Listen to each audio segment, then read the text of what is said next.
बघता बघता 2025 संपलं आणि आता 2026 सुद्धा येणार आहे. मग आता नवीन वर्षाचं सेलिब्रेशन करण्यासाठी, स्वागत करण्यासाठी अनेक जण वेगवेगळ्या ठिकाणी फिरायला जातात. पण मात्र काही जण नवीन वर्षाचं सेलिब्रेशन करण्यासाठी गोवा हे ठिकाण निवडतात.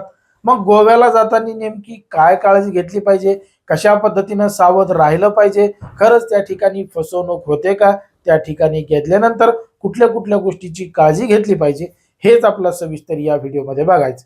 पण जर तुम्ही अजूनही आपलं चॅनल सबस्क्राईब केलं नसेल तर लगेचच करून घ्या आणि बाजूला असणाऱ्या बेल नोटिफिकेशनला सुद्धा ऑन करायला विसरू नका.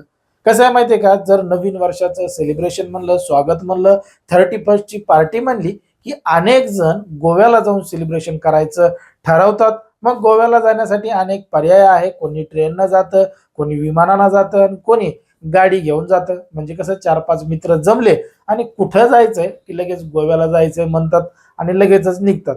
पण मात्र गोव्याला जाण्यासाठी अनेक जण उत्सुक असले तरी त्या ठिकाणची माहिती नसल्यामुळं त्या ठिकाणी गेल्यानंतर गोव्यामध्ये जाऊन नेमकं काय करायला पाहिजे, काय बघायला पाहिजे, हे सगळ्या गोष्टी न करता त्या ठिकाणी गेल्या गेल्याच एक एक पॅक, दोन दोन पॅक मारतात आणि मग का अशी फजिती होते की गोव्यामध्ये जाऊन काहीच फायदा होत नाही, त्या ठिकाणी काहीच बघता येत नाही आणि गोव्याला आलोत असं सुद्धा वाटत नाही. म्हणून अनेक गोष्टींची काळजी घेतली पाहिजे, तीच आपण या व्हिडिओच्या माध्यमातून सांगणार आहोत. मग आता गोव्याला फिरायला जात असताना तुम्ही जर गाडी घेऊन गेलात तर तुमची गाडी गोव्यापासून काही अंतरावर, म्हणजे तुम्हाला ज्या बीचवर जायचे त्या बीच पासून काही अंतरावर 2-5 किलोमीटर लांब लावा किंवा बीच पासून 4-5 किलोमीटर का लांब होईना त्या ठिकाणी हॉटेलची व्यवस्था करा. कारण की तुम्हाला त्याच ठिकाणी राहायचं आहे, थांबायचं आहे, तुमचं जवळचं जे सामान आहे त्या ठिकाणी ठेवायचं आहे. मग गोव्यामध्ये गेल्यानंतर तुम्हाला एखादी 3 स्टार, 5 स्टार किंवा त्यापेक्षाही मोठी हॉटेल बघायची किंवा रूम बघायची गरज नाही. आपण गोव्याला जातो तो म्हणजे एन्जॉय करण्यासाठी, त्या ठिकाणचे पर्यटन स्थळ पाहण्यासाठी. मग आपण त्या ठिकाणी का झोपायला जाणार आहेत का, त्या रूम मध्येच बसून आराम करणार आहेत का? म्हणून साधारण एखादी 1-2 जण एखाद्या रूम मध्ये थांबतील अशी एखादी रूम पाहायची. आंघोळीसाठी चांगलं व्यवस्थित पाणी असलं आणि झोपायची व्यवस्था असली, अशी साधारण रूम जरी असली तरी सुद्धा त्या ठिकाणी तुम्हाला 1000-2000 रुपयामध्ये मिळते. पण मात्र 31st दिवस असल्यामुळं, नवीन वर्षाचं सेलिब्रेशन होणार असल्यामुळं राज्यभरातून, देशभरातून आणि विदेशातून मोठे पर्यटक गोव्यामध्ये येत असल्यामुळं या डिसेंबर ते जानेवारी महिन्यामध्ये त्या ठिकाणी महागाई मोठ्या प्रमाणात वाढलेली असते. त्या ठिकाणच्या रूमचा भाव 10,000 रुपये पर डे असा सुद्धा वाढलेला असतो. म्हणून सगळ्यात अगोदर गोव्याला जाताना ही काळजी घेतली पाहिजे की त्या ठिकाणी आपली राहण्याची व्यवस्था कुठे केलेली आहे. ऐन वेळेला आपण त्या ठिकाणी जाऊ, कुठं रूम बघू असं म्हणू नका. त्या ठिकाणी गेल्यानंतर लवकर रूम सापडत नाही, रूम रिकामी नाही असं बरेच जण सांगतात आणि एखादी जर तुम्हाला त्या ठिकाणी रूम भेटली तर मग त्या ठिकाणी जास्त पैसे मोजावे लागू शकतात. म्हणून राहण्याची व्यवस्था अगोदरच करा आणि शक्यतो तुम्हाला ज्या बीचवर जायचं आहे त्या बीच पासून 4-5 किलोमीटर लांब अंतरावर जरी रूम घेतली तरी सुद्धा काही हरकत नाही. मग आता त्या ठिकाणी राहण्याची व्यवस्था झाल्यानंतर, त्या ठिकाणी थोडाफार आराम केल्यानंतर गोवा पाहण्याची जी मजा आहे ती सायंकाळच्या सुमारास आहे. कारण की मध्यरात्रीपर्यंत त्या ठिकाणी पार्ट्या चालतात, एन्जॉय चालतो. मग रात्रभर लोक त्या ठिकाणी जागल्यानंतर सकाळी कोणी लवकर उठत नाही. पण मात्र आपल्या इकडचे लोक एक तर इथून सकाळी निघतात की आणि रात्री त्या ठिकाणी पोहोचतात, मग रात्री या ठिकाणावर निघतात आणि सकाळी त्या ठिकाणी पोहोचतात. जसे गोव्यामध्ये पोहोचतात तसं त्याला दुसरं काही दिसत नाही. अगोदर काहीतरी बिअर बार, वाईन शॉप दिसतं आणि मग बघितल्यानंतर काही बघायचंच काम नाही. एक एक पॅक, दोन दोन पॅक म्हणू म्हणू 4-4, 5-5 पॅक प्यातात आणि मग गोवा फिरायचं राहूनच जातो.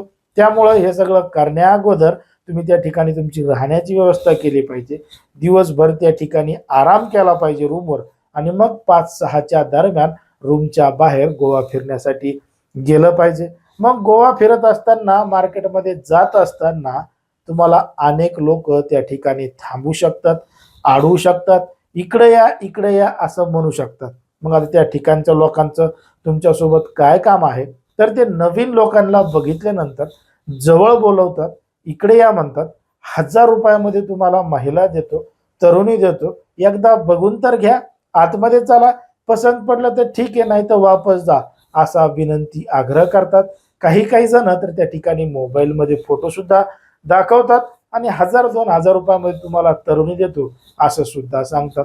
मग नवीन गेलेले लोक त्या ठिकाणच्या त्या लोकांच्या बोलण्यामध्ये अटकतात.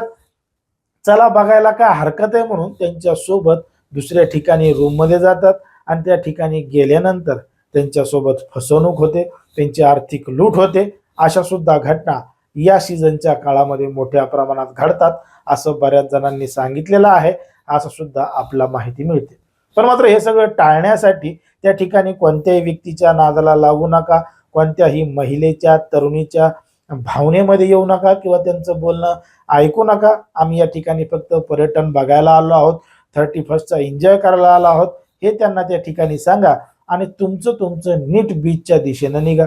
मग 5-6 वाजल्यानंतर तुम्ही त्या ठिकाणी बीचवर जाऊन आनंद घेऊ शकता.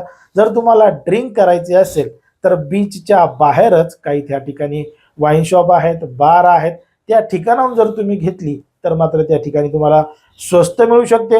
जर तुम्ही म्हणले नाही आम्हाला बीचवर जायचंय, मस्तच्या छत्री खाली खुर्ची टाकून बसायचंय, दोन्ही हातपाय लांबून मस्त ड्रिंक करायचे, समुद्राचा आनंद घ्यायचा आहे, तर मग त्या ठिकाणी तुम्हाला जास्त पैसे मोजावे लागतील. कारण की बीचवर बसण्यासाठी त्या ठिकाणचे रेट वेगळे आहेत आणि बीचच्या बाहेर जे दुकानं आहेत, शॉप्स आहेत, त्याचे रेट वेगळेले आहेत.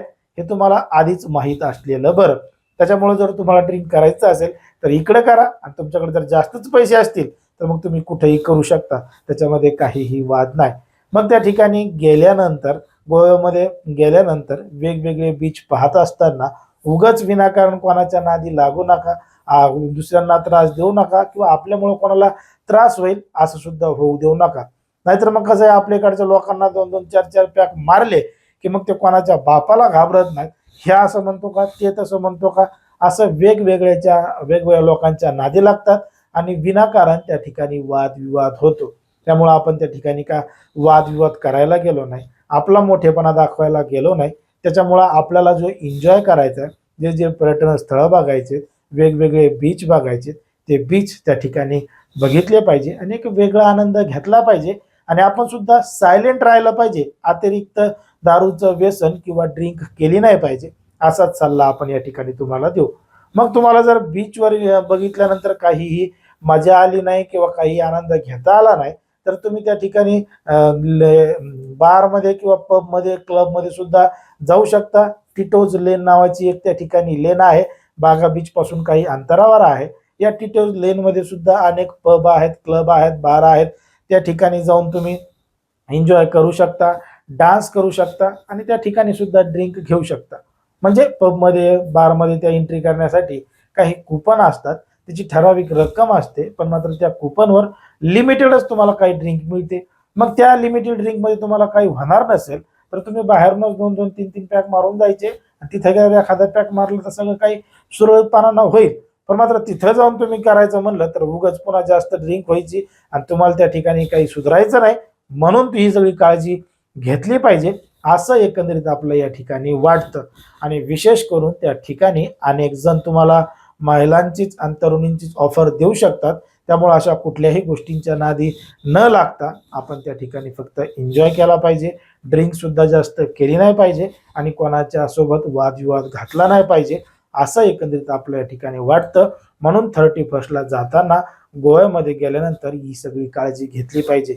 सगळ्यात महत्त्वाची त्या ठिकाणी राहण्याची व्यवस्था, नंतर त्या ठिकाणी खाण्याची व्यवस्था आणि या फिरण्याची व्यवस्था, या सगळ्या गोष्टी झाल्या तर मग तुम्हाला त्या ठिकाणी एक वेगळा आनंद येऊ शकतो. पण मात्र फिरण्यासाठी शक्यतो तुम्ही पायीच फिरा. कारण की तुम्ही जर त्या ठिकाणी टॅक्सी बघायचं म्हणलं तर या डिसेंबर एंडिंगला मोठ्या प्रमाणात टॅक्सीचे भाव वाढलेले असतात.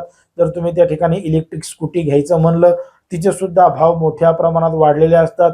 एरवी 300-500 रुपये घंट्यानी किंवा पर डे साठी मिळणाऱ्या ज्या गाड्या आहेत त्याच्या 1000, 1200, 2-2000 रुपये रेट वाढलेले असतात. त्यामुळं या महागाईच्या काळात जर तुम्ही अगोदर सगळं काही हिशोब लावला तर तुमचं बजेट कोलमडणार नाही, तुम्हाला वेळेची आणि पैशाची सुद्धा बचत करता येईल. म्हणून या सगळ्या गोष्टींची काळजी घेतली पाहिजे आणि आपण सुद्धा सतर्क आणि सावध राहिलं पाहिजे असं एकंदरीत आपल्या ठिकाणी वाटतं. आता तुम्हाला काय वाटतं हे अगदी स्पष्टपणे कमेंटमध्ये सांगा आणि अशाच पद्धतीचे नवनवीन व्हिडिओ पाहण्यासाठी आपल्या चॅनलला लगेच सबस्क्राईब करायला सुद्धा विसरू नका.